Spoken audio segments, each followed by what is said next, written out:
Salut à tous, heureux de vous retrouver pour l'OM au café. Romain Herring est toujours porte-épale. Non, en fait, il repose sa voix. Chris m'a appelé, ça a beaucoup fait rire l'histoire du téléphone. Et on essaiera de le faire venir semaine prochaine. Voilà pour les informations du Phocéen. Massilia 1470, c'est dans la place MR John aussi. Et évidemment, le sauna, Polichette, Alx, OM Pacifique et Loïc Lachaud est là également parce qu'il est toujours à la réalisation de cette émission. Et pour une fois, je suis derrière la caméra, donc ça change un peu, un plaisir de faire cette émission avec toi ce matin. C'est ça, c'est la première fois qu'on se fait un petit duo. C'est vrai, c'est la première fois. Je vais pouvoir te défoncer, ça va être bon. Et on embrasse bien fort Marine Garnier à la réalisation de cette émission. L'excellente Marine Garnier, la polyvalente Marine Garnier qui sait tout faire. Et avec qui c'est un plaisir de travailler depuis tout le monde, depuis tout ce temps. La Suisse est là. Ah, il y a le petit Ronnie OM Suisse. Comment il va, Ronnie OM Suisse? Ronnie OM Suisse, si tu bosses pas que tu peux, appelle-nous à un moment donné. Voilà, qu'on discute un peu ensemble quand même. Il n'y a pas d'abonnement regroupé entre Twitch et le Phocéen. Yo-Yo Chin, ça arrive, ça arrive. Non, il n'y a pas d'abonnement regroupé, mais Damien Vaillarello, notre responsable informatique, qui regarde religieusement cette émission tous les jours, est en train de concocter une page où, en fait, sur MyPhocéen, vous pourrez nous parler, interagir avec nous sans avoir besoin de passer par Twitch. Donc, si vous êtes abonné à MyPhocéen, vous nous suivrez et nous, on aura également vos messages en même temps qu'on aura les messages de Twitch. Ne vous inquiétez pas, si vous êtes sur Twitch avec Prime, vous pourrez continuer de nous voir. Voilà, allez, Melchion qui attaque de suite. Salut à tous, j'ai une théorie. Alors il a fait un pavé, il va falloir que je lise tout ça, hein. On se calme, on est bien, on est entre nous. Loïc, prends ton temps. On tu est sais prêt. qu'avec moi les émissions elles durent 2 heures. Marine, j'espère que tu as pris un sandwich. Donc Melchion, je disais, qui nous dit: salut à tous, j'ai une théorie sur le fait de laisser du temps à 2 herbies. Je pense que ceux qui leur demandent beaucoup de réflexion pendant le match sur les placements, et on verra du beau jeu quand ils maîtriseront le système suffisamment pour ne plus y penser en jouant et pouvoir ainsi aller plus vite, voire même en sortir un peu quand il faut pour déstabiliser les adversaires. Qu'en penses-tu? Voilà, Melchion, on a pris ta question. Donc, je résume. Lui, il dit qu'il faut laisser du temps parce que le système est compliqué à assimiler, qu'il est surtout novateur pour Melchion. Loïc, quel est ton avis? Pour le coup, il a raison, et pour le coup, je vais aussi reprendre les propos de Roberto De Zerbi en conférence de presse, qu'il a dit lui-même que son équipe n'est pas prête, et de toute façon, même je pense qu'il n'y avait pas besoin de ces déclarations. On le voit sur le terrain, on voit une équipe qui parfois, sur certaines phases de jeu, a du mal à se placer défensivement, offensivement. On l'a vu sur les derniers matchs contre Strasbourg ou même contre Angers, bon, c'était peut-être un cas différent, mais dès que l'adversaire nous presse, on est facilement en difficulté. Et on n'est clairement pas prêt. Alors, il y a un peu des contre-performances de la part de certains joueurs, mais je pense que tactiquement, il y a encore beaucoup de travail. Je pense que tu seras d'accord avec moi là-dessus. Du stade, en plus, qui voyez les matchs du stade, ça doit être encore plus flagrant. Là, il a passé un petit message, genre moi je vois pas, moi je suis malheureux, moi je suis à la réalisation des émissions. Loïc, chacun son métier. Coquin de sort, tu vois, quand on me dit toujours vas-y mouille-toi, nani, nanana, cet autre. Qu'avez-vous pensé de l'interview de Longoria à l'équipe? Je vais te répondre avec grande objectivité. Hier soir, il y avait des travaux au niveau du bureau, donc il n'y avait plus d'internet. Donc Loïc m'a appelé pour me dire, parce que nous, tout est connecté au Phocéen. Je n'arrive plus à ouvrir la porte, j'arrive plus à ouvrir le portail. Comment je fais? Évidemment, j'ai prévu des doubles physiques, donc on a pu lui permettre de sortir. Mais ce matin, je suis venu tôt pour reconnecter le bordel en 4G, puisque j'avais prévu la 4G aussi. Et donc, dans tout ça, j'ai absolument pas eu le temps de lire les 3 pages parce qu'on a été ready sur le fil pour faire l'émission. Et donc, je vais me lire ça après, tranquillement. Est-ce que toi, tu as eu le temps de la regarder? J'ai lu le passage qui est sorti sur le Phocéen dans la revue de presse, mais j'ai pas eu le temps de lire l'intégralité de cet entretien. Donc, c'est bien, ça veut dire que tu étais sur tes tâches ce matin. Bien sûr, comme toujours. Multimédia, comme toujours. Coquin de soir qui nous dit c'est surtout qu'on a du temps pour cela, pas de Coupe d'Europe par rapport aux saisons de Sampaoli Tudor où il fallait être prêt tout de suite.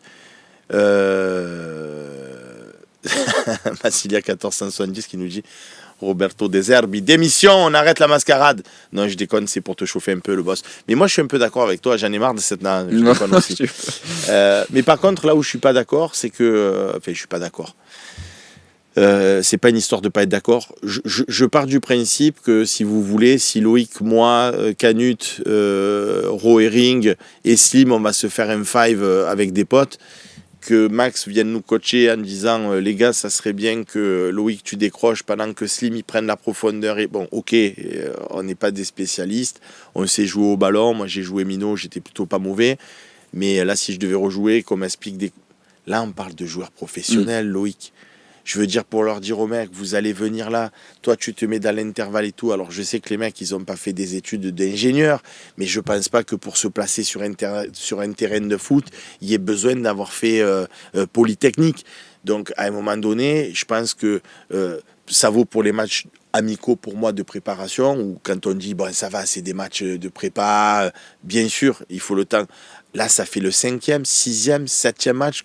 Ça fait combien de matchs qu'on joue là 7. Ça fait 7 matchs. Au bout de 7 matchs, tu n'as pas compris que le coach, il t'a dit, tu viens. D'ailleurs, il y a quelqu'un qui a parfaitement compris qui s'appelle Quentin Merlin. Donc, ça veut dire que Quentin Merlin, c'est un génie et que les autres, ils sont idiots. Il y a aussi le fait que l'adversaire s'adapte. Parce que je pense que du coup, les adversaires ont compris. Donc, du coup, c'est pas qu'on a, nous, pas assimilé le truc. Parce qu'en plus, De Zerbi a dit, mon équipe et mes joueurs ont vite assimilé. Je pense plutôt, moi, mon opinion, qui n'est que mon opinion et qui n'a rien la vérité, c'est que c'est un déficit de confiance, et De Zerbi l'a souligné en disant je veux des joueurs plus impliqués, plus courageux et qui n'ont pas forcément peur. Parce que c'est vrai que quand dans sa tactique, tu dois faire des balles avec des mecs qui viennent te presser, tu peux toujours te dire... Là, pour toi, c'est plus une qualité d'effectif que de la problématique de l'entraîneur. Ben, comme l'a bien résumé la dernière fois Romain Canuti sur le plateau du Talk, qui disait quand tu prends un brassier, brassier venait pour mettre des coups de tronche et pour être physique. Pour gagner des duels. Aujourd'hui, tu lui dis quand tu as un ballon, il faut que tu lèves la tête, tu regardes, tu transmettes, on te la rend. C'est pas forcément encore automatisé. En ce sens-là, je rejoins notre internaute. Il faut du temps pour que Mais je pense pas que ce soit un problème de compréhension. Je pense plus que ce soit un problème à la limite d'automatisation. Mais encore une fois, on parle de mecs qui gagnent 300 000 balles par mois et qui font que ça toute la journée. Enfin, tu t'imagines, si on allait sur un terrain tous les deux et que je te place là et que je te dis vas-y, je te passe la balle, j'avance, tu me la rends là. Je te passe la balle, j'avance, on l'a fait 4 fois, on a compris. Enfin, tu vois ce que je veux te dire? Là, eux, ils le font, c'est leur métier. Et pour aller dans ton sens, je pense que le recrutement a été pensé pour cette tactique de Roberto De Zerbi. Donc c'est là où je suis peut-être pas forcément d'accord avec ce qu'avait dit Romain sur Brassier. Je pense que Pablo Longoria et Roberto De Zerbi ont étudié le cas à Brassier qui est normalement fait pour jouer dans cette tactique. Donc je pense que lui, pour le coup, c'est plus un problème de confiance, comme tu dis, peut-être une certaine peur de passer d'un club de Brest à l'Olympique de Marseille. On connaît, le contexte est bien différent, donc c'est plus peut-être un problème de confiance. Moi, notre âne qui nous dit chacun son métier, tu envoies Loïc au conf, mais pas au match. Alors sachez que la dernière fois, j'ai dit j'aimerais bien que ça soit Slim qui aille au conf, et Loïc il m'a dit quoi moi je fais les confs, moi. Il a posé ses couilles sur la table, comme on dit. Pardon pour Twitch, là je sais pas quoi, j'espère qu'on va pas se faire ban la chaîne, le truc. Et il a dit je veux continuer à aller en conf. Et au début, c'est vrai que si tu avais un petit peu d'appréhension, de temps en temps, ça faisait bon bonjour coach. Je caricature. Non, mais tu as totalement raison. Alors que maintenant, c'est bonjour coach. Il te manque le petit cigario, c'est comme ça? Je testerai la prochaine fois. Je voulais vous poser une question. Donc effectivement, mais je remercie Loïc publiquement parce qu'il fait de très belles réalisations d'émissions, comme je remercie encore une fois Marine Garnier qui réalise celle-ci. Sauna 13 qui nous dit ça demande vachement de taf d'être boss du Foussin. Alors écoute-moi bien, je suis un couteau suisse, voilà, tu comprends? C'est moi, mon métier, c'est de superviser l'informatique, superviser le multimédia, de faire un travail commercial pour faire rentrer des pépettes et pour pouvoir faire fonctionner la machine, de m'occuper de la stratégie commerciale de MyFoussin. J'ai trop de travail, je le fais bien, je pleure. D'ailleurs, MyFoussin, si vous pouviez vous abonner, s'il vous plaît. Non, voilà, bon, plus sérieusement, et c'est vrai qu'on a la chance d'avoir de chouettes bureaux, et que je suis un petit peu geek, ne nous cachons pas, donc tout est informatisé, il y a des radars partout, des lumières automatiques partout, et tout est piloté par Internet, et quand il n'y a pas d'Internet, il y a un peu panne de tout. C'est vrai. Voilà. Loïc, Il va falloir je suis appelé à mes devoirs. Il va falloir que tu me laisses quelques secondes. On replace en plan fixe sur moi, Marine, s'il te plaît. Merci beaucoup. Et dès Marine qui nous dit je n'arrive pas à faire marcher les appels, mais bon, c'est pas grave. Loïc va se débrouiller avec tout ça. Donc oui, c'est du boulot d'être boss du Fossin, mais c'est pas grave. Dajouman 35 qui nous dit moi je suis inquiet pour la gorge de Romain qui est malade depuis octobre, mais ça va aller. Je l'ai eu ce matin au téléphone, ça va déjà un peu mieux. Ne t'inquiète pas. David, pensez-vous que le fait d'avoir milieu de terrain Holberg, Rongier et Rabiot, cela pourrait être la meilleure solution pour avoir un milieu solide et surtout être capable d'avoir une construction de jeu vers l'avant?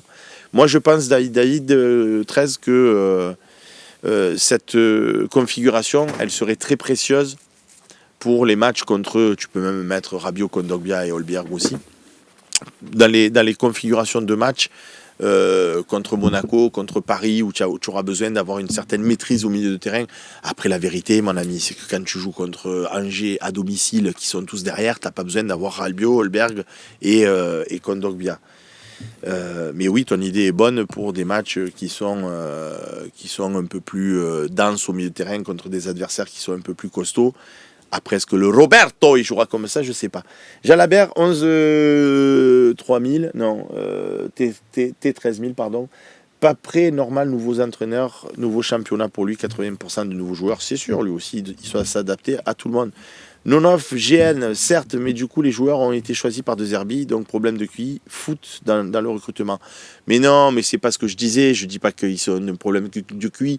Je dis juste qu'à un moment donné, mais c'est ça que je m'explique pas, Loïc, aussi. Si toi tu as un avis, j'aimerais bien l'entendre, dans le sens où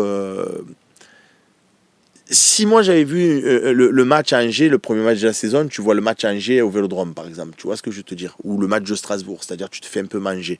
Après on voit le match de Angers, et puis tu vois on monte, mais là à Brest, on n'a pas dit il y a des problèmes de compréhension du système de Roberto De Zerbi, alors on a mis 5. Après, on a reçu Reims. Franchement, j'ai vu un beau match de foot. Là, j'accepte qu'on fasse 2-2 parce que c'est du foot. Parce que tu as fait une super première mi-temps où il a croqué. Eux, ils reviennent, ils te mettent le pressing. En plus, ils ont des excellents attaquants, donc avec Ito et compagnie. Donc, ils ont le droit aussi de te mettre un peu le feu. Ils ont marqué 2 buts. Tu es revenu dans ce match, tu fais 2-2. Moi, sur ce 2-2-là, j'ai rien à dire. Ça fait partie du foot. Tu as perdu 2 points à domicile. Mais ça va. Après, tu gagnes contre Nice. Après, tu gagnes contre Toulouse. Pour moi, j'ai vu des matchs assez maîtrisés dans l'ensemble. On peut toujours mieux faire, mais ça allait. Après, tu gagnes à Lyon avec un courage incroyable. Et d'un coup, tout le château, il s'effondre. C'est ça, moi, que j'ai du mal à assimiler, à comprendre. Moi, pour le coup, je ne suis pas forcément d'accord. Je trouve que ces premiers matchs, on a été... alors là, on a gagné, comme tu le dis, à Toulouse, à Brest. On a gagné contre Nice. Mais c'est des matchs où on a vu pas mal de réussite de la part de l'Olympique de Marseille. Et j'ai l'impression, dès que cette réussite un peu fuit l'OM, on l'a vu sur les derniers résultats, que ce soit contre Angers ou Strasbourg, l'OM est en difficulté.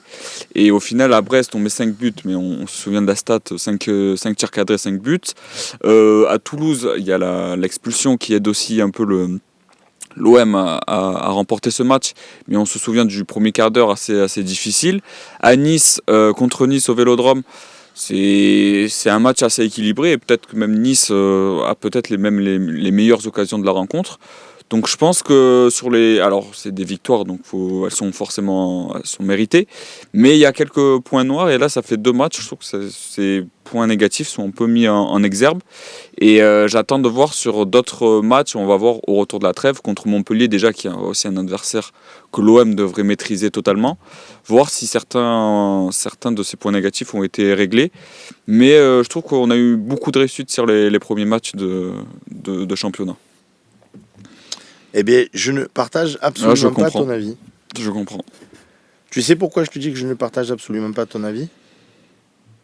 Je t'écoute. C'est parce que quand je vois des matchs du Real, mais ils ne maîtrisent pas un match de 90 minutes. Quand je vois, à part City qui commence à maîtriser parfaitement son sujet, je veux dire, quel match européen tu vois ? Est-ce que quand tu vois jouer le PSG en France, en Ligue 1, tu trouves qu'ils dominent leur sujet ?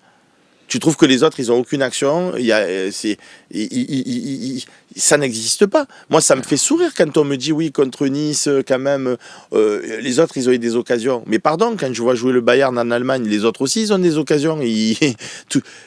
On dirait que quand tu as maîtrisé un match, c'est que les autres, ils ont eu zéro occasion et que toi, tu as eu 17 tirs. Contre Nice, j'ai vu un match de foot. Évidemment, ça aurait pu tourner en faveur de Nice. Oui, mais tu sens quand même, je trouve qu'il y a quand même, que ce soit le PSG, tu parlais du PSG et du Bayern, il y a quand même un sentiment de supériorité. Alors que je trouve que alors, ça dépend des matchs. Je ne vais pas prendre tous les matchs. Je dis Reims, je suis d'accord avec toi, on mérite de gagner. Mais il y a des matchs où je ne nous ai pas forcément senti supérieurs et on a de la réussite et la réussite a penché du bon Loïc, côté. 2 secondes. Allô? Ouais. Comment il va, mon babou? Bien, impeccable, et toi? Écoute, très bien. Est-ce que tu as 3 minutes à m'accorder, pas plus? Ouais, vas-y, dis-moi. Je suis dans l'OM au café là ce matin et j'ai Alx 97 437 qui nous dit: pouvez-vous nous faire une petite explication tactique du jeu de De Zerbi, s'il vous plaît? Schéma de passe, sa vision du jeu et tout. J'aimerais plus que ce soit mon babou, le fin tacticien, qui l'explique plutôt que le penaud Sébastien Volpe. Est-ce que c'est possible pour toi? Mais c'est-à-dire? Expliquer sa vision à De Zerbi. Non, mais il faut À l'oral. un truc, Non, non, à l'oral, là, je suis en direct là. direct. En direct, ouais. Maintenant, là? Ouais, c'est possible? Allez. Allez, je mets le haut-parleur. Ouais, c'est 3 minutes, hein, babou, hein. Pardon? C'est 3 minutes, Ok. Voilà. Tiens l'antenne normalement. Salut les gars, salut tout le monde. Alors, la vision de jeu de De Zerbi. Bon, on en a parlé beaucoup déjà, je pense qu'on en a beaucoup... on a expliqué déjà que c'était... il avait ce format un petit peu quand on a le ballon et quand on n'a pas le ballon, que l'équipe se déforme. Et avec le ballon, que ça passe en gros en 3-3-3-1 en gros. On a ces deux milieux de terrain défensifs qui viennent au cœur du jeu.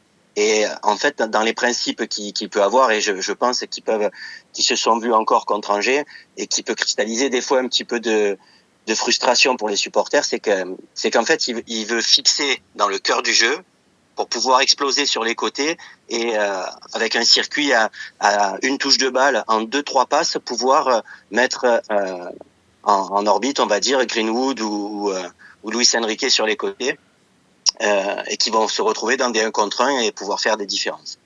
Donc c'est ça qui est un peu frustrant parfois, c'est que ça passe pas de suite sur les côtés comme on pouvait le voir dans un jeu classique où on va vite chercher les latéraux et les mecs un petit peu au-dessus, mais qui se retrouvent souvent dans des prises à 1 contre 2 quoi. Donc voilà, le but c'est de fixer à l'intérieur et c'est pour ça que des fois c'est un peu compliqué et ça paraît un peu stéréotypé comme jeu, mais c'est pour fixer. Fixer, ça veut vraiment dire attirer des joueurs pour pouvoir les sortir de l'endroit où toi tu veux envoyer le ballon après.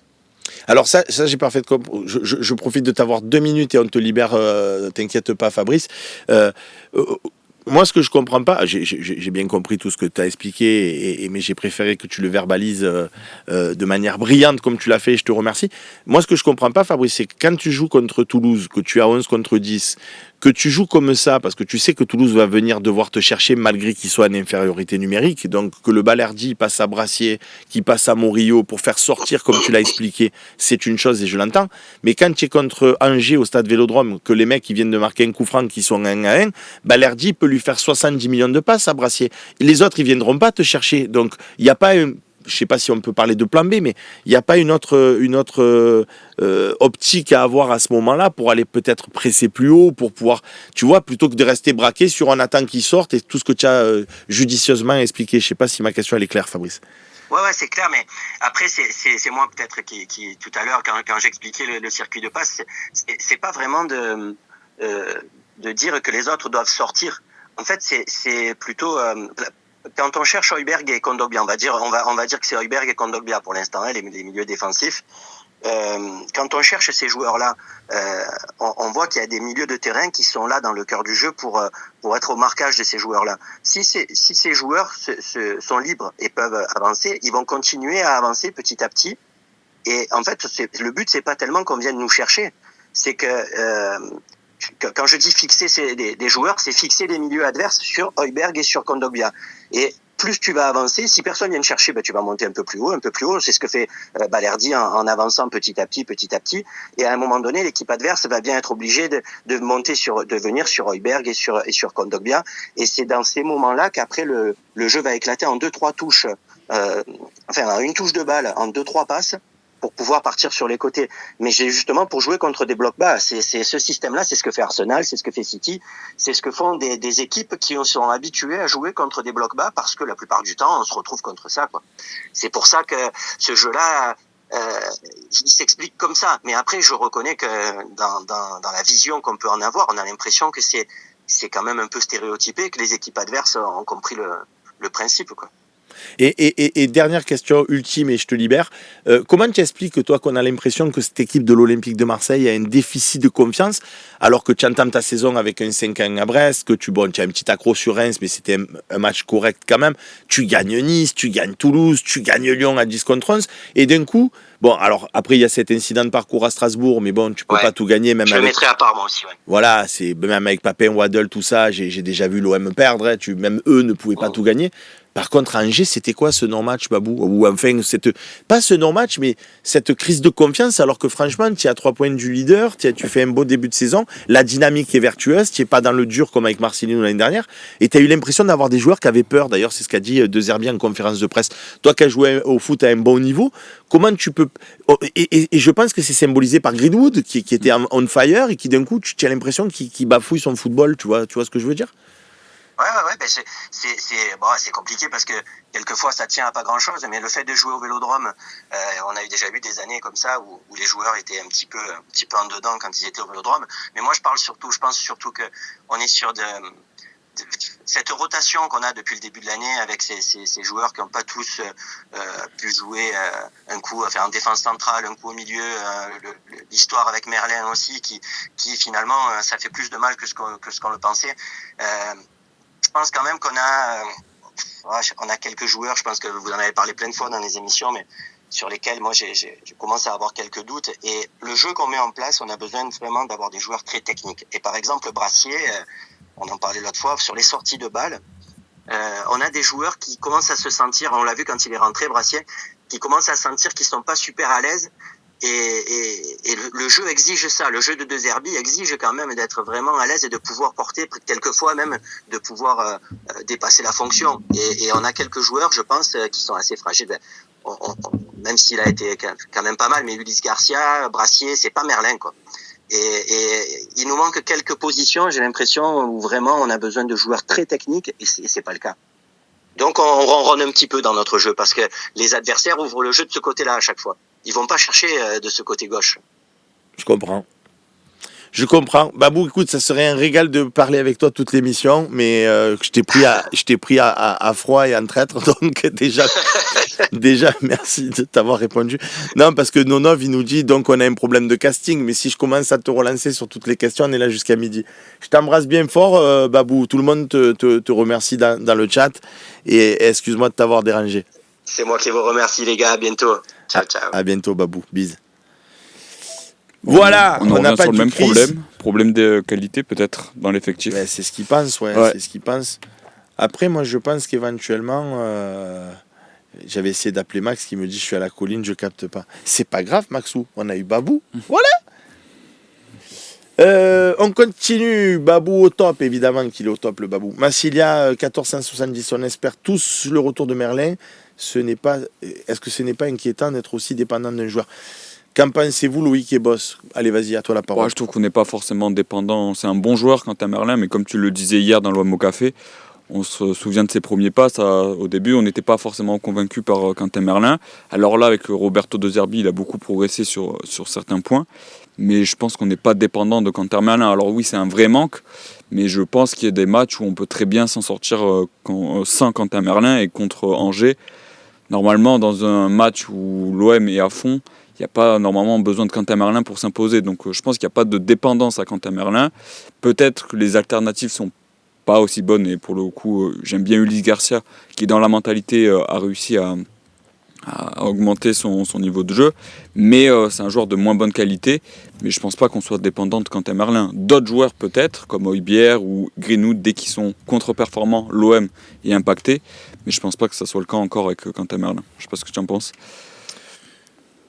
Moi, je pense que c'est là que je me rends compte qu'effectivement, Le prochain qui me dit, et en plus c'est lui à chaque fois, oh, faut que ça s'arrête. Si tu me redis encore une fois, allez Seb, mouille-toi, je te jure, je ne lis plus une seule question de ta part, je te blacklist. Je vais pas Ronnie, j'ai loupé l'appel, on t'a pas appelé, on t'a envoyé le numéro sur Twitch en privé. Tu sais, tu dois avoir chuchotement là, dans tes notifications avant de l'afficher à l'écran. J'ai demandé personnellement à Marine qu'elle te l'envoie pour qu'on puisse se faire un petit coucou. Voilà. C'est sympa ces petits appels improvisés. Ben ouais. Donc je vais quand même répondre. Allez Seb, tu te mouilles, tu rêverais de recevoir qui en plateau et tu aimerais recevoir qui juste pour le dézinguer? Avez-vous des news du Marseillais de vie, Dimitri Payet, et quand c'est qu'il va revenir? Donc moi j'ai pas de news de Dimitri. Moi j'aimerais bien, vous savez quoi, ce que j'aurais rêvé de faire, mais ça ne se fera jamais.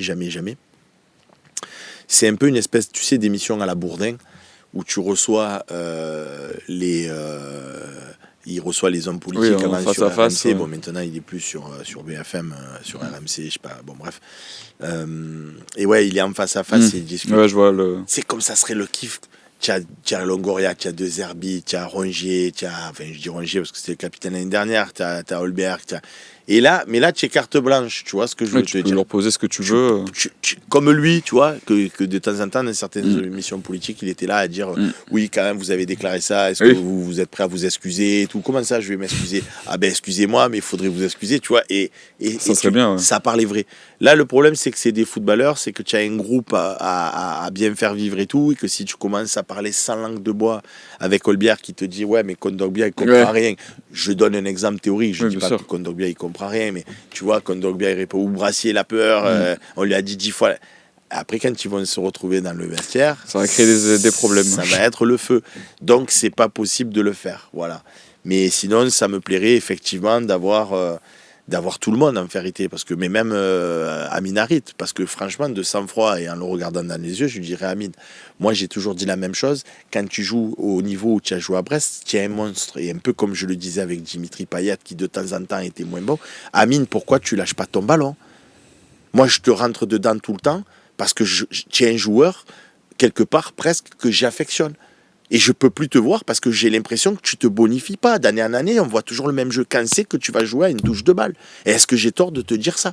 Est-ce que j'ai tort de dire que tu portes trop le ballon? Regarde le match à Strasbourg, tu viens de t'empaler alors que tu avais la possibilité. Pourquoi le coach, il te le dit pas? Mais franchement, je lui dirais de fou. J'ai 50 ans, il a 25 ans, 27 ans. Je veux dire, c'est pas lui qui va m'impressionner. On a Ronnie au tel. Oh, monsieur Ronnie. Salut Seb, comment vas-tu? Eh ben, ça fait plaisir. Oh, tu as vu, tu es pistonné quand même. Hein. Je t'ai envoyé le numéro en loose day avant que ça s'affiche à l'écran, là. Ouais. Merci beaucoup. Comment tu vas depuis... Il y a Steph86 qui dit Seb, c'est le mec qui se mouille le plus. Je suis trempé de sueur, de tout. Ronnie, comment ça va depuis la Suisse? Quel regard tu portes sur cette Olympique de Marseille depuis le début de la saison? Ben écoute, très enthousiaste au début, et peut-être excessivement. Je suis un peu comme toi, je vise toujours le titre, et puis le vendredi après Angers, le samedi matin, je me réveille, c'est une horreur. Je me dis que tout est foutu, et puis qu'il faut tout changer de nouveau, et puis après... je me dis non, mais ça va repartir. Et puis, mais franchement, je suis hyper content de ce qu'ils ont fait cette année. Mais on est déçus parce qu'on aimerait que ça marche tout de suite. Et puis que dans les 3, 4, 5 matchs, on puisse tout de suite concurrencer le QSG. Donc voilà, mais après, je suis vraiment content de ce qu'ils font. Mais j'ai envie que ça prenne tout de suite la mayonnaise parce que, comme tu le sais, Marseille, on n'est pas patient. Puis même en Suisse, les supporters de Marseille, on devient déjà fou, on se tape déjà la tête le soir en regardant les matchs. Mais voilà, j'espère vraiment que ça va tourner au plus vite, le plus vite possible. Eh ben c'est cool, Ronnie, d'avoir pu t'entendre dans l'OM au café. Ça me fait plaisir, vraiment. Merci à toi. Et puis, je tenais aussi vraiment à te dire que je remercie toute l'équipe du Phocéen. Ça permet aussi aux supporters qui sont hors de Marseille, dans le monde, d'avoir toutes les infos, les meilleures infos via le Phocéen. Je trouve que c'est juste incroyable ce que vous faites. Et puis, moi, j'essaie de le suivre le plus que je peux depuis la Suisse. Je je peux te dire qu'il y a une quantité de Suisses qui suivent l'Olympique de Marseille, c'est juste incroyable. Tu vas dans n'importe quelle manifestation, dans n'importe quel concert, il y a toujours un maillot de l'OM, il y a toujours quelque chose de l'OM. Tu verras jamais un maillot du PSG ou de n'importe quel autre club. C'est juste incroyable comme Marseille est toujours représenté. Et puis tout le monde vient te dire incroyable ton maillot, super, etc. Donc voilà. Je vous remercie vraiment pour tout ce que vous faites. Et puis je vous soutiens tout ce que je peux. Et puis allez l'OM. Et puis salutations à toute l'équipe. Aussi à Chris, si tu le revois, il me manque aussi beaucoup sur le Phocéen. Et puis à l'ami Bastien, c'est toujours un plaisir de l'entendre dans le talk ou pour ses commentaires. Ça marche. Merci beaucoup, Ronny. Et pour répondre justement à Ronny sur le fait d'être inquiet, moi je vous jure, je reste convaincu d'une chose, c'est que contre Montpellier, avec Rabiot qui je pense va être titulaire, Quentin Merlin c'est toi qui vas aux entraînements et en conf, ils ont dit qu'il serait là. Oui. Oui, il était déjà en phase de réathlétisation, je vais y arriver. Donc je pense qu'avec 2 semaines de trêve, je pense qu'il sera là contre... Il sera là sans problème. Donc je pense que si tu as Rabiot avec Olbiak d'entrée de jeu, tu vois ce que je veux dire, parce que Rabiot au niveau offensif, c'est pas Kondogbia. C'est le jour et la nuit. C'est le jour et la nuit. Même si j'aime bien Kondogbia, mais tu peux pas demander à quelqu'un de jouer comme un autre. Tu peux pas demander à Rabiot de défendre comme Kondogbia ou comme Olberg. Chacun ses capacités. Bon, quand tu vas avoir les deux associés, si des fois alors tu mets qui en 10 du coup, c'est ça le... Et moi, tu sais quoi, mon grand regret, c'est de toujours pas avoir vu Koné à ce poste. Oui. Parce que je t'assure que Koné, je suis convaincu. Tu l'as vu à Lyon quand il prend le ballon, qui se tourne, qui fait ce qu'on lui demande, côté box to box. Le problème, c'est que avec ce style de jeu-là, si tu perds le ballon et que tu as un 10, tu as encore Rabiot, Olbiak derrière toi, ça va. Mais quand c'est toi qui es dans les deux du milieu, si tu fais ça et que tu perds le ballon, il y a danger derrière. Derrière, c'est tout de suite la défense. Donc, Et pour rebondir sur ce que tu dis, moi j'ai eu la chance de le voir... lors de la dernière trêve internationale, l'OM avait ouvert l'entraînement en intégralité aux journalistes et j'avais eu la chance de voir Koné.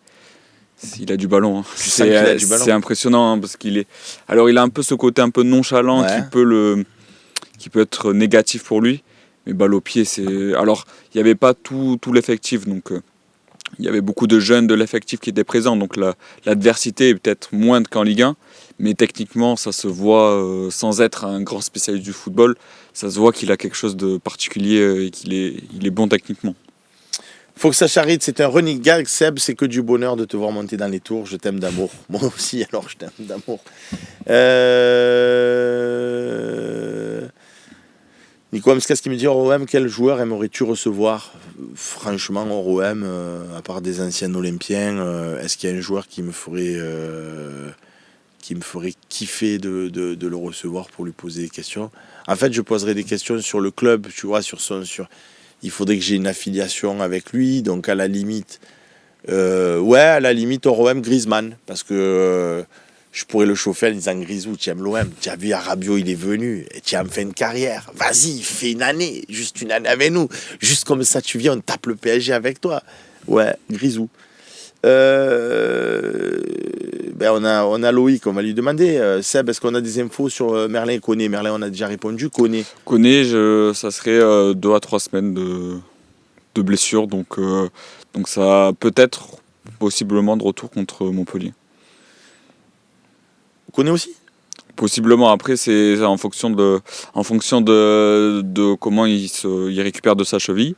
Mais ça pourrait être... alors ça risque... Montpellier peut-être... Un petit quart d'heure, comme ça il est là pour Paris. Montpellier, ça sera peut-être juste, mais je pense que Paris il sera dispo. Massilia 1470, j'ai revu vos premiers talks avec Babou et Max, comme vous étiez tous serrés, et quelle belle évolution, ravi de faire partie de cette famille depuis vos débuts. Non, mais quand tu vois le premier talk, on était dans un petit bout de placard avec une caméra, un gros micro devant et tout. Et maintenant, regarde-moi ce beau plateau et tout. C'est un truc de dingue. On a tout fait tout seul, on a tout imaginé tout seul. Il y a eu des prestataires qui sont venus nous aider, on remercie. Mais ça, on a 13 Seb et Loïc, mais on a quand même bien bossé. Ça, on a 13 Seb et Loïc, la victoire à Montpellier est quasi obligatoire, sachant qu'on joue Paris après. Il n'y a rien d'obligatoire. Un championnat, c'est long. Tu gagnes 5 matchs d'affilée, tu prends 15 points pour peu que les autres. Sur 5 matchs, regardez, je vous fais des mathématiques. Tu gagnes 5 matchs d'affilée après Paris, d'accord? J'ai pas le calendrier par cœur, mais tu joues Paris, peu importe le résultat. Derrière Paris, tu gagnes 5 matchs, tu fais 15 points.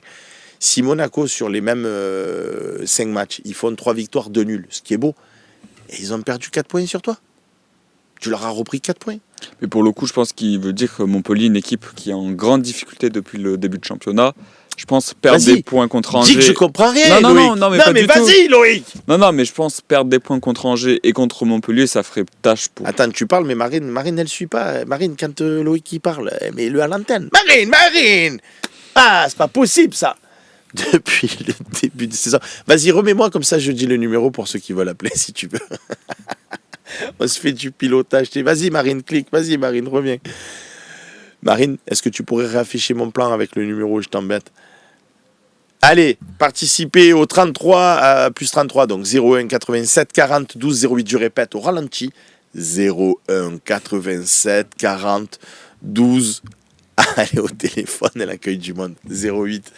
Vous arrivez, vous avez une hôtesse en anglais qui fait one again stand, one again away. Et c'est pas Marine l'hôtesse. Et c'est pas Marine l'hôtesse. À ce moment-là, vous vous en foutez de ce qu'elle dit. Il faut juste que vous tapiez un code pour pouvoir nous rejoindre.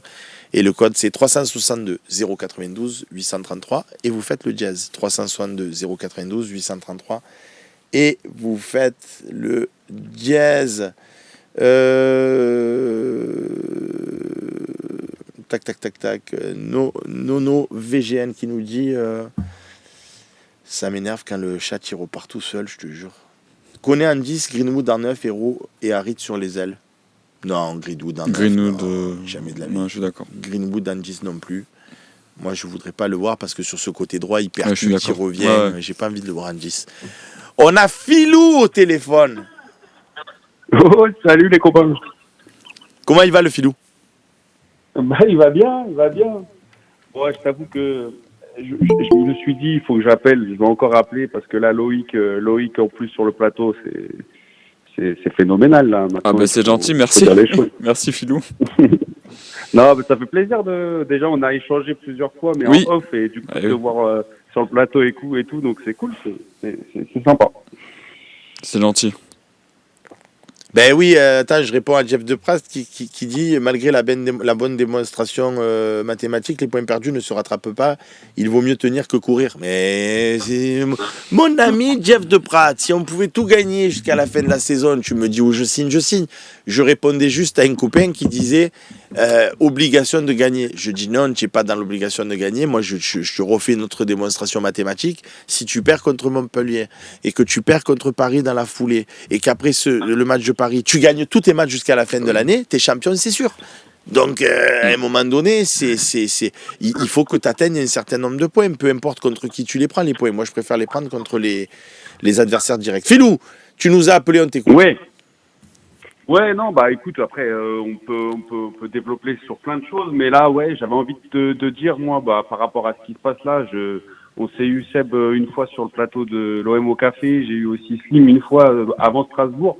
Je me rappelle que, bon, beaucoup n'y croyaient pas, mais je l'avais dit, que Strasbourg fallait se méfier, que c'était plus fort que Lyon. Alors Lyon revient bien, certes, mais avant, quand on les a joués, c'était plus fort que Lyon pour moi. On a un peu rigolé, j'ai vu sur le chat et tout, que ça disait arrête un peu, Lyon c'est quand même au-dessus. Bah non, pour moi je réaffirme que non, c'était pas au-dessus à ce moment-là en tout cas. Et après, bon voilà, la contre-performance à Strasbourg, moi je Philou, en gros tu nous appelles pour nous dire j'avais raison, c'est ça? De quoi? Excuse-moi, j'ai pas entendu Seb. J'ai dit, en gros, tu appelles pour dire, les gars, je vous avais appelé lors de l'émission et en fait, j'avais raison. C'est ça ton coup de fil? Non, c'est pas pour ça. C'est juste pour dire, en fait, le résumé de tout ça, que je pense, encore une fois, que c'est tout frais, qu'il y a une vraie équipe en reconstruction et qu'il faut pas s'enflammer. Et je pense, là, on s'enflamme fort depuis le début et que pour moi, il y a des joueurs clés dans cette équipe. Quand ils sont pas là, ça se voit. Demain, tu perds Rudy dans les buts, ça va se voir. On a perdu Merlin à gauche, ça se voit. Et il y a un joueur où on dit beaucoup, on était déçus sur le dernier match, mais moi je comprends. À un moment donné, Højbjerg, on l'a pas reconnu, mais le gars il est carbo. Le gars il joue tout. Il joue 90 minutes en sélection, il est capitaine, il joue 90 minutes avec nous tout le temps. Et là, on le voit plus, on le reconnaît plus, mais c'est normal, il est cuit. Donc moi, ce que j'aimerais, mais ça, c'est avec l'accumulation des matchs et la confiance que les joueurs peuvent apporter au coach, mais c'est de voir tourner un petit peu les effectifs, de voir un petit peu, de mettre de temps en temps des joueurs cadres sur le banc pour qu'ils comprennent que déjà c'est pas des pions essentiels et que d'autres peuvent reprendre le relais, mais ça il faut que les joueurs derrière assument. Et en plus de ça, pour les reposer, parce que tu as des joueurs comme lui, c'est Højbjerg, c'est le cas le plus précis, mais regarde Merlin en sélection, c'est là où il s'est blessé. Enfin voilà. Donc je pense qu'il faut faire attention sur l'enchaînement des matchs pour certains. Et puis il faut aussi, ce qui serait bien, c'est de voir des joueurs derrière remplaçants qui assument ce rôle de remplaçant plus. Tu vois ce que je veux dire? Je suis d'accord avec rien du tout de tout ce que tu as dit. Comme ça, au moins, ça fait du débat. Déjà, premier point, je suis pas du tout d'accord avec ton analyse sur le fait que Højbjerg soit carbo, même s'il joue en sélection. Moi, les joueurs qui jouent, tu te rends compte que quand tu vois des matchs avec Djokovic, avec Alcaraz, je vais pas faire avec Sinner, je vais pas faire la liste de tous les joueurs de tennis du top 10. Les mecs, quand ils font un grand chelem, pendant 15 jours, ils font des matchs de 3 heures tous les 2 jours. Tous les 2 jours. Et un joueur de tennis, il cavale autrement plus qu'un joueur de foot. Parce que le mec, il fait une partie, des fois, ça dure 3 heures, ça dure 4 heures. C'est pas 90 minutes. Donc, le Højbjerg, c'est pas parce qu'il joue 80... Cet exemple-là, le joueur de tennis, il joue pas les Djoko, etc., les Alcaraz, ça joue que les gros tournois, ou très peu les petits tournois, et du coup, ça a le temps de se préparer et tout. Donc, c'est pas le même sport, quoi. Mais c'est pas le même sport. Déjà, ils font des Master 1000. Pour la plupart, Alcaraz, il joue quasiment toutes les semaines. Et dans tous les cas, il joue tous les 2 jours, 4 heures. Nous, on fait 90 minutes une fois par semaine. Donc, je veux dire, quand tu as la Coupe d'Europe, je dis pas, je suis d'accord avec ton analyse. Parce que tu joues tous les 3 jours. Je te parle d'Højbjerg seulement. Je te parle d'Højbjerg qui fait 90 minutes aussi en sélection à chaque fois. Pour aller dans le sens très rapidement de Philou, c'est vrai qu'Højbjerg il sort d'une saison quasiment blanche avec Tottenham où il a très peu joué de matchs et donc peut-être comme le dit Philou, physiquement il y a peut-être un problème de justement d'enchaînement des matchs, mais comme tu le dis, on n'a qu'un match par semaine. C'est pas moi c'est un argument que je reçois pas ni pour Højbjerg ni pour personne. Il faut vraiment que le joueur il ait 70 ans pour que je dise ouais là ça il a 70 ans. Et quand évidemment je fais pas de comparaison parce qu'il y a les copains qui réagissent aussi sur Twitch entre le tennis et le foot. Je dis juste qu'un sportif de haut niveau qui pratique du tennis, qui pratique du foot, qui pratique de la boxe, je veux bien entendre les problèmes physiques quand il y a un enchaînement. Là les mecs font un match par semaine. Et encore, c'est même pas le cas parce qu'il y a déjà eu 2 trêves internationales. Donc, c'est même pas chaque semaine depuis qu'on a commencé. Il y a des pauses entre-temps. Là, on a joué, là, on va se refaire la cerise. Alors, pour le coup, lui, du coup, va avec le Danemark, comme le disait. Oui, bon, ça... Ok. Ouais, là-dessus, je te parle vraiment de c'est pour le coup, les 90 minutes enchaînées. J'ai compris, Philou. Ensuite, c'est pour ça que je pense qu'il y avait une baisse de régime sur le dernier match parce que l'accumulation fait que le gars, mentalement déjà, je te parle même pas du physique, mais mentalement, être à 100% tout le temps, dans tous les matchs qu'il peut faire, je peux comprendre que de temps en temps il soit un peu moins dedans et un peu moins là. Et clairement, ça s'est vu parce que jusqu'au début de la saison, c'était celui qui tirait l'équipe vers le haut. Mais Philou, moi je préfère qu'on fasse comme De Zerbi et comme les indiscrétions qu'on a pu avoir, parler d'un virus où le mec, c'est vrai que quand tu joues avec la grippe ou si tu joues avec le Covid ou si tu joues avec un gros rhume ou si tu joues avec ce que tu veux, t'es en dedans physiquement. Je préfère cette version de dire Højbjerg sur un match, il a été moins bien. Alors à Strasbourg, il avait ce fameux virus. Peut-être que ça l'a pas quitté à une semaine près et contre Angers, il était encore affaibli. Ça, d'accord. Mais c'est pas un problème de physique d'Højbjerg, c'est pas un problème d'intensité des matchs ou de fatigue mentale. C'est que juste il a eu un virus et que n'importe quel être humain, quand il a un virus, il est moins bien que quand il est en pleine forme. Donc je veux bien qu'il soit fatigué. Mais c'est pas le rythme des matchs ou c'est pas la fatigue physique ni mentale, en tout cas de mon prisme. Après Philou, tu sais, l'avantage sur Fosséen, c'est que tout le monde a le droit de dire ce qu'il pense. Et après moi là sur la notion mais bien sûr l'autre part où je suis pas d'accord avec toi, j'en ai marre de cette mentalité qui pour moi est très française parce que j'ai du sang, beaucoup de ça italienne dans les veines, qui vise toujours à dire apporter au nu le Poulidor. Tu vois ce que je veux te dire? En France, c'est si tu es second, si tu es troisième, on t'aime plus que les premiers parce que les premiers, quelque part, ils ont gagné, c'est les plus forts. Alors que le deuxième, c'est le vaillant. De où on n'a pas le droit de s'enflammer? De où on pourrait pas dire? Non. De où on peut pas jouer la gagne? De où il faut dire parce qu'on a une équipe, il faut attendre que les joueurs, ils se connaissent et c'est des professionnels. Les mecs, ils peuvent être prêts très vite et moi, je continue de dire que parce que là, on a joué à Strasbourg, on n'avait pas Balerdi, il a fait reculer Holberg, il s'est planté dans la tactique, ne revenons pas là-dessus. Ok, contre Angers, il y a eu un non-match, voilà, c'est le genre, parce que les mecs, ils ont tiré leur coup franc, ils le font 1000 fois, ils le marquent une fois, on n'a pas eu non plus l'arbitrage qui nous a pas été non plus très favorable, peu importe. Ça, c'est clair, Voilà, moi je te dis que contre Montpellier, avec le Rabiot d'entrée de jeu, avec le Balerdi derrière, avec le retour de Quentin Merlin, moi je vous dis, et là, après Montpellier, et c'est clippé, hein, c'est dans la boîte, moi mes propos ils sont enregistrés, je suis dans une émission, c'est pas comme quand tu parles dans un bar du coin, tu dis non, j'ai pas dit ça. Oui, là, c'est enregistré. Je vous dis, contre Montpellier, j'exclus pas qu'on fasse une très belle prestation avec d'autres équipes dans l'intégralité, parce que c'est toujours pareil. À Paris, enlève leur Barcola, enlève leur, Vitinha au milieu de terrain et regarde les matchs. Enlève Vitinha et Barcola à Paris. Et ça va pas être la même équipe. Tu as des joueurs qui sont quand même un peu plus au-dessus du lot. Donc moi, je te dis que cette équipe de l'OM, sans Coupe d'Europe, on peut aller loin. Mais moi, tu vois, je dis pas qu'il faut pas. Alors, s'enflammer, ça veut dire tout dire et rien dire, s'enflammer. Quand je te dis s'enflammer, c'est tout simplement que on avait gagné beaucoup de matchs jusqu'à présent et que du coup, Strasbourg et Angers, sur le papier plus faibles, on pensait que c'était une formalité. Moi, je dis juste, faut juste se remettre un petit peu dans le contexte que l'année dernière, on a fini 8e et qu'on doit prouver, et c'est pas au bout de 6 journées qu'on va prouver. Et du coup, voilà, il faut montrer sur le terrain, et il faut être régulier. Comme tu l'as dit, on joue qu'une fois par semaine, donc on n'a pas le droit à l'erreur c'est pas on peut pas se rattraper sur dans 2-3 jours, il faut montrer un autre visage en Coupe d'Europe. Je suis encore pas d'accord avec toi, Philou. Tu me parles de l'année dernière, dans cette équipe l'année dernière, tu avais du Liman Ndiaye, tu avais du Sarr, tu avais du Aubameyang, tu avais du Mbemba, tu avais du Gigot. Aujourd'hui, tu as 11 autres joueurs quand tu démarres le match, à Harit près ou à 2-3 joueurs près. À Harit près, à Enrique près, à Kondogbia près, et c'est des joueurs qui n'ont pas prouvé l'année dernière et qui doivent aussi garder une constance. Kondogbia, c'était costaud au début. Là, pour moi, je suis désolé, mais on revoit le Kondogbia de l'année dernière où ça joue à la baballe, ça revient en arrière, ça tourne en rond, mais ça n'apporte rien du tout au milieu de terrain. Moi, je trouve que ce mec-là, il fait le nombre sur le papier, sur le terrain, mais il apporte rien en termes de jeu, de verticalité. Et ça me dérange, par exemple.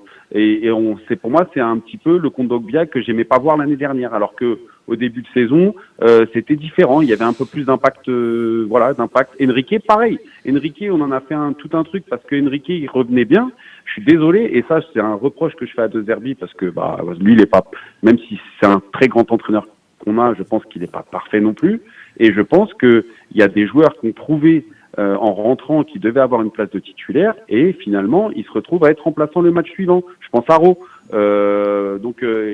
J'attends beaucoup aussi de décisions importantes pour dire voilà, personne n'a sa place garantie. Vous m'avez prouvé, Greenwood, tu m'as prouvé que on pouvait compter sur toi au début. Là, si tu es à bout de souffle, il faut avoir quelqu'un sous le bras pour relancer cette équipe, parce que on peut pas se cantonner juste à Greenwood. Tu sais marquer, tu sais faire ce que tu as fait au début. Enrique, pareil. Maintenant, je vous mets tout le temps titulaire. Non, pour moi, ça c'est une petite déception en termes d'équipe du 11 qu'il a pu mettre ces 2 derniers matchs. Ok, Philou, merci pour ton intervention. Je suis absolument en rien d'accord avec tout ce que tu as dit. Mais encore une fois, la beauté du phocéen et la beauté du foot, c'est qu'on peut tous avoir son opinion. Carrément. Merci Philou. Ciao, ciao.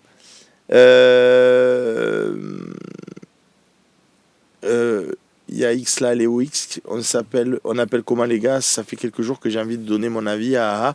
Il y a un numéro de téléphone, mais là on va arrêter parce que c'est 11h50 et que on va pas faire une émission. Demain, je le prendrai en appel s'il faut, avec Slim. Demain, on te prendra... comment tu fais? Tu as un numéro qui s'affiche, tu appelles et on te réceptionne, mais s'il y a déjà du monde, il faut patienter. C'est la rançon du succès. Didier Bloch-Balega, c'est difficile de dire que Ro doit entrer et Enrique out, mais on n'est pas sur PlayStation, il y a des gestions d'ego d'humains et on ne gère pas des ordinateurs. Je suis complètement par contre d'accord avec ça. Après, quand je dis que je ne suis pas d'accord avec Philou, je redis, et peut-être qu'en fait, tu sais, je fais de la méthode Coué, Loïc, tu vois ce que je veux te dire, j'essaye vraiment de me conditionner, d'espérer tout ça. J'ai dit depuis le début de la saison que j'avais un sentiment, un pressentiment, une intuition que cette équipe elle allait très bien fonctionner. On a perdu à Strasbourg, on n'avait pas Balerdi, Holberg il est passé derrière, ce qui a tué pour moi le match, même avant de l'avoir commencé, mais je l'avais dit avant dans l'émission d'avant-match, donc j'ai pas eu trop eu tort. Et contre Angers, ça fait partie de ces péripéties où voilà, tu es pas arrivé, ok. Moi je dis, quand on va jouer à Montpellier avec Quentin Merlin, avec Rabiot, si tu me dis que le petit Koné peut faire une demi-heure à la fin, peut-être que Ro il va rentrer plus tôt, voire même il sera titulaire. Je veux dire, moi j'ai presque l'impression de ne pas encore avoir vu mon 11 de départ type. Oui, je vois ce que tu veux dire. Parce que moi, mon 11 de départ type, je ne sais pas si ça ne serait pas roulé dans les cages Kondogbia ou Cornelius au choix avec Balerdi. Quentin Merlin, Murillo sur le côté droit, Holberg avec Rabiot, Koné en numéro 10, Ro à gauche, Greenwood à droite et Mopé dans l'axe. Cette configuration-là, je ne l'ai pas encore vue une seule fois depuis le début de la saison. Oui, il y a eu tellement d'absences, de suspensions. Là, ça. On a Mopé qui sera suspendu pour Montpellier. C'est vrai que depuis le début de saison, on n'a pas été épargné par les suspensions, par les blessures. Donc c'est vrai que pour la défense de Zerbi, on n'a pas eu un effectif à 100% et pourtant on n'a qu'un match par semaine. Donc voilà, et comme le dit aux armes, on n'a pas vu le 11 type, mais on n'a même pas encore, même ce 11 type dont je parle, il faut aussi qu'ils aient leurs automatismes, etc. Parce que moi je pense que le petit Ro, il peut mettre le feu sur le côté de fou, le petit Greenwood sur son côté droit, pareil, Koné, je pense que ça peut casser des lignes, Mopé, c'est un renard des surfaces, ça peut être là à l'affût, derrière Rabiot, Holberg, ça va gratisser des ballons, le Quentin Merlin, on connaît son pouvoir offensif dans cette équipe de Zerbi. Murillo sur le côté droit, bon, c'est comme le disait Canut, un équilibre d'équipe à respecter, on ne peut pas tous monter à l'abordage non plus, et Kondogbia Balerdi derrière ou Cornelius Balerdi, moi ça me semble très cohérent, et si en plus dans les cas Chaton Rouli que c'est Batman, franchement cette équipe-là, je veux la voir. Tu vois ce que je veux te dire? Oui, c'est clair. Je veux la voir, et je pense que si on l'a à Montpellier, allez, il a Lavro qui met Enrique, et qu'on garde cet état d'esprit. Mais il n'y aura pas encore Koné, il y aura Harit ou il y aura Carboni. Donc du coup, je ne vois toujours pas l'équipe que moi j'aimerais voir, tu vois, parce qu'en plus tu peux même jouer avec Holberg devant la défense et Rabiot Koné sur la même ligne en relayeur. Tu vois ce que je veux te dire? Ça serait plus intéressant. Tu n'es pas obligé de jouer avec Rabiot au niveau d'Holberg et Koné en 10. Tu peux même jouer avec Holberg. Et Rabiot Koné un cran plus haut, parce que je pense que c'est deux joueurs box-to-box qui peuvent casser des lignes. Et du coup, avec le petit Ro et Greenwood sur la droite, je pense que ça peut vraiment faire des décalages, parce qu'on a vu que il y a aussi Holberg, tu l'as vu sur le but qui a été refusé à Murillo, c'est lui qui lance Ulysse Garcia dans la profondeur côté gauche, donc même Holberg il s'est cassé des lignes. Donc franchement, moi je vous dis, cette équipe, c'est pas un petit accrochage sur Angers et un non-match à Strasbourg qui va me faire changer d'avis. Je pense vraiment, je suis plus inquiet, vous savez quoi, tu sais quoi, Loïc, je suis plus inquiet de la dynamique de Monaco qui lâche pas un point. Les mecs ils gagnent toujours à la dernière seconde, ou enfin ils s'en sortent toujours, tu vois. Je me languis avec une certaine appétence. Je me languis de les voir perdre leur premier match. C'est vrai qu'ils ont cette réussite depuis le début de saison. C'est plus ça qui m'embête que l'OM, tu vois ce que je veux te dire. Parce que les mecs, ils tournent, même Paris, du coup, qui est toujours. Et là, les mecs, ils sont à 3 points derrière. Même eux, ils sont à 3 points derrière Monaco, tu vois. Après, cette année, ils sont beaucoup moins forts. Sans Mbappé, on sent la différence. Et Danton, moi, tu mettrais plus Mopé que Wai, du coup? Tu mettrais plus? Tu mettrais plus Mopé que Wai? Tous les jours, pour l'instant, tous les jours. Après, je pense que Wai, il peut nous apporter. À terme, il peut être bien meilleur que Mopé, mais là, il est en crise de confiance. Donc moi. Parce que vous, du stade, sur son entrée en jeu, on l'a quasiment pas vu, mais est-ce que dans l'attitude, déjà, tu l'as senti concerné? Oui, mais Wai, franchement, cette année, contrairement à Lens l'année dernière, il triche pas. Mais pour l'instant, il m'apporte rien. Franchement, je te dis la vérité. Mais moi, je dis toujours ce que je pense. Je vais pas commencer à faire du politiquement correct. L'année dernière, on a défoncé Vitinha. Mais on l'a défoncé. Mais il fait quoi de plus Wai que Vitinha?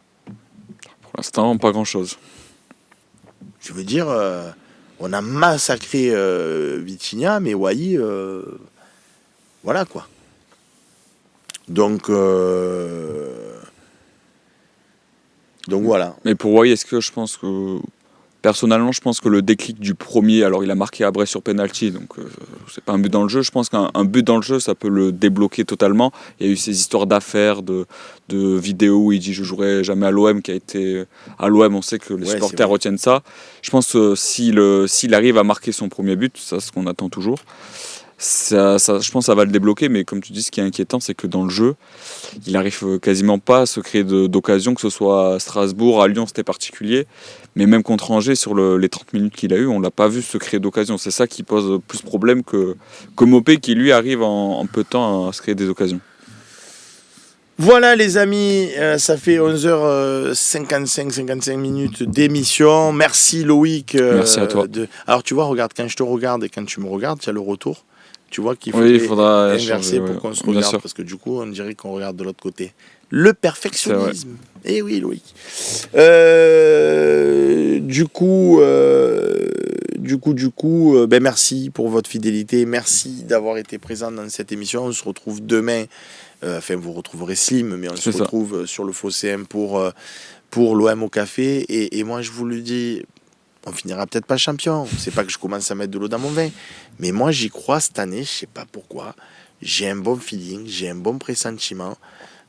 J'espère que Monaco va casser un peu son cycle et sa dynamique. Mais vous savez, ça peut être contre nous aussi. Hein. Tu sais, quand tu fais que gagner, c'est ce que j'expliquais hier. Tu fais que gagner. Et d'un coup, tu rencontres l'OM ou d'un coup, tu rencontres Paris. Tu vois, tu te fais le classico ou le match, tu vois, des premiers. Et d'un coup, si tu te fais taper, ça te met... Ils ont la Ligue des Champions aussi, comme tu le dis. À un moment, ils vont jouer des gros matchs, ils vont perdre. Ils vont perdre des points, c'est obligé. Donc, à nous, dès Montpellier, là, ça y est, maintenant, on a eu nos deux petits accrochages qu'on connaît. Là, voilà. Allez, on les a eus, c'est bon. Strasbourg, Angers. Bon, maintenant, contre Montpellier, il faut mettre une espèce de feu. Il faut les massacrer. Mais quand je dis il faut les massacrer 1-0. Voilà. Chacun a sa définition de massacrer. Et après, on recevra Paris et il faudra les massacrer 1-0. Ouais, là, on prend pour le coup 1-0. Et ça fera 6 points. Voilà les amis, merci de nous avoir suivis. Merci à Loïc. Merci Seb. Et à bientôt pour de nouvelles aventures. Bye bye les amis.